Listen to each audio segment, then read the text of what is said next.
Paige Bueckers on staying true to herself and using her platform to elevate others. Paige Bueckers was a fixture during last month's WNBA All-Star Weekend in Phoenix. She popped out at activations at WNBA Live, Sue Bird and Megan Rapinoe's A Touch More podcast recording, courtside at the 2024 WNBA All-Star Game, you name it. The UConn star guard and presumptive no. One overall pick in the 2025 WNBA Draft was met by palpable cheers everywhere she went, but that was not the point. Bueckers had been on what fans affectionately deemed her Paige World Tour, supporting her friends and former teammates at WNBA arenas nationwide. Days before WNBA All-Star Weekend, Bueckers also presented at the 2024 ESPY Awards, where she had accepted Best College Athlete Women's Sports in 2021. Bueckers used her now-viral speech to challenge the media to pay the same respect, give the same visibility to her black peers. After battling back from a tibial plateau fracture in 2021 and an ankle tear that cost her the entire 2022-23 season, Bueckers' task at hand is to spend her fifth and final year at UConn, leading the program its first national championship since 2016, but her purpose has always been to use her platform to impact others. And Bueckers has never been more popular. Her platform is expanding almost as prolifically as her performance on the floor. On August 1, Bueckers' well-established nil profile took a historic turn. Shams Charania reported that Bueckers would sign a nil deal with Unrivaled, a forthcoming 3-on-3 league co-founded by Brianna Stewart and Nafisa Collier, making Bueckers the first uncut athlete to receive ownership equity in a league. While Bueckers' World Tour didn't make it to Paris for the ongoing 2024 Olympics, she teamed with Meta, utilizing Meta AI to get as close as she could. Below, the reigning Big East Player of the Year spoke with Dime about Meta, her bond with Suni Lee, and using my white privilege to call out my white privilege. You've gone viral for supporting your friends and former teammates in person during this offseason, the Paige World Tour. How has using Meta AI allowed you to experience the 2024 Paris Olympics as if you were physically there? It's helped me a lot. You saw the video with my little brother, Drew, learning more about archery and badminton and all the sports that I didn't necessarily have a prior knowledge about. So it's helped me learn the rules, the history of it. There are fun little games that me and my little brother can play as we're learning. Plus just keeping up with all the athletes and all the sports. For me, traveling a lot, being in different time zones, trying to get my schedule right of what's all going on that day. But yeah, it makes it feel like you're a super fan in this sport just based on how quick you can learn it and how quick you can learn to play it. Obviously, not at the same talent level as the athletes competing in Paris, but just as a super fan, it's really fun to explore and tap into my creative side. Which athlete or Olympic moment has fired you up the most? I would say probably Suni Lee. She's from Minnesota. I'm from Minnesota, so just being Minnesota-made, being friends, and seeing all the adversity that she's come back from. Her resilience. The fact that doctors told her she might not ever do gymnastics again due to a kidney disease diagnosis in 2022, and here she is, winning medals at the 2024 Olympics in Paris. It's been inspiring to watch, and I'm just super proud of her. I think it's really cool to think about all the ways that it can help you.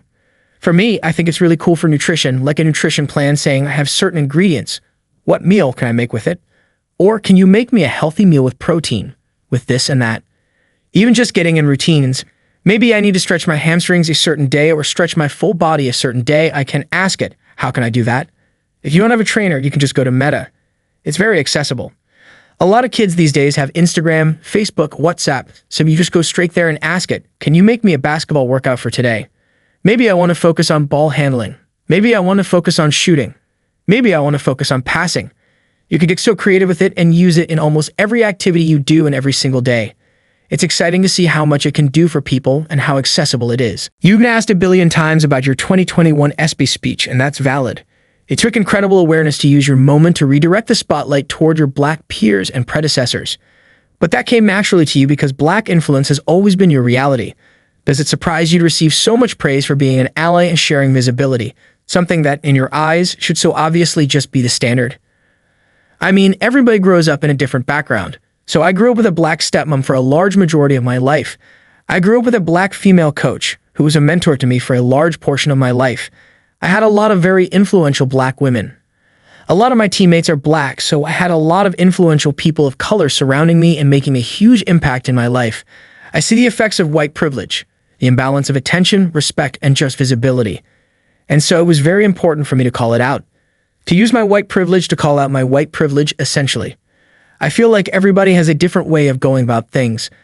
I feel like I want to use my platform to promote change and try to help this world become a better place as much as I can. So I don't know. I get people who come up to me and say, "We love the way you go about your business. We love how you stand up for what you believe in." It just makes me feel like I'm doing the right thing. People acknowledge that, but it's just natural. It's kind of who I am, and I want to continue to be that way and not let anything change me. So definitely it makes you feel appreciated, for sure. You recently told Heisma Beatty, "I know I'm not going to change the world by myself, but I will do my part." What do you want your part to be? Definitely giving back. I feel like I've been blessed with so much, and so I want to give with what I've been given and help this world to become a better place as much as I can in terms of giving back to communities, inspiring the next generation, and using my white privilege to call it out. I know equality is something that is forever going to be fought for, but trying to acknowledge it. I have a huge faith, so I glorify God in everything that I do. I tell people that with God, everything is possible. He changes lives, and he's done so much for me in terms of being able to battle through a lot of tough times. Relying and leaning on his strength has done wonders for me. So I would say just continuing to be genuine, have a caring heart, give with what I've been given, and share my faith. I guess the whole nature of this is putting you on the spot, and I hate to put you on the spot about this, but you mentioned white privilege. Can you think back to a time, whether in basketball or otherwise, where you first felt, "Oh, it's different for me"? I would say my first year of college. I took the NBA by storm. It was just crazy the amount of attention I had gotten right away. I hadn't done anything yet. It was my first year at UConn. I was just establishing, getting my feet on the ground, and the amount of attention that I would get, like say I had a great night, but somebody else had a great night. I got all the attention that night. Like I spoke about in my ESPYs speech, women's basketball is such a black female-dominated sport. You see so many great black female athletes just dominating the game at the peak of performance. And so I just wanted the same amount of attention that I got to be spread around a little bit more. I think that was the first really eye-opening experience. But I mean, little stuff happened in high school where I was like, "Oh, you notice it."